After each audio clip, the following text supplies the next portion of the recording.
अन्ना को जरा भी अंदाजा नहीं था कि जिसे वह अपने हाथों से मार चुकी है वह इंसान प्रेमी दरअसल मरा ही नहीं था।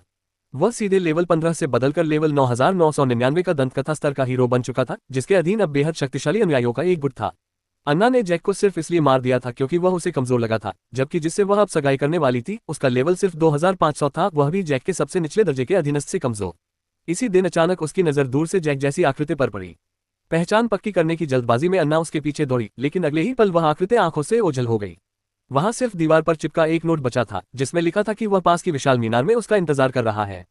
ये पढ़कर अन्ना के होश उड़ गए, क्योंकि जो भी दौलत और रुतबा उसके पास था वह सब जैक की हत्या करके ही हासिल हुआ था। हैरानी की बात यह भी थी कि उसे इस विशाल मीनार के अस्तित्व के बारे में जरा भी जानकारी नहीं थी। उसी रात राजधानी के बाहर अचानक हवा में से एक विराट टावर प्रकट हो गया। उधर से गुजरते एक व्यापारी ने पाया कि उसके भीतर हजार हजार लेवल के राक्षसी जानवर भरे पड़े हैं, जबकि इस दुनिया की औसत लड़ाकू क्षमता सिर्फ लगभग लेवल 100 तक ही थी। ये देख वह डर के मारे उल्टे पांव भागा और अपने मानव गुलामों तक को वहीं छोड़ दिया। राजधानी में ये खबर पल भर में फैल गई, क्योंकि अब यह विशाल टावर पूरे राज्य की सुरक्षा के लिए खतरा बन चुका था। इसलिए नाइट ऑर्डर ने इसके बारे में जानकारी देने वालों के लिए इनाम घोषित कर दिया। छोटी से छोटी सूचना के बदले भी मोटा इनाम मिलने वाला था। रूप बदलकर एक एडवेंचरर बने जैक ने यह मिशन स्वीकार कर लिया, लेकिन किसी को नहीं पता था कि यह विशाल टावर उसी की रचना है। ये सिर्फ अन्ना से बदला लेने के लिए नहीं, बल्कि अपना एडवेंचरर रैंक बढ़ाने और भ्रष्ट व्हाइट नाइट्स को मिटाने का मौका भी था। हालांकि व्हाइट नाइट्स बेहद सतर्क थे। राज्य की सबसे ताकतवर शक्ति होने के बावजूद वे सीधे हमला करने को तैयार नहीं हुए।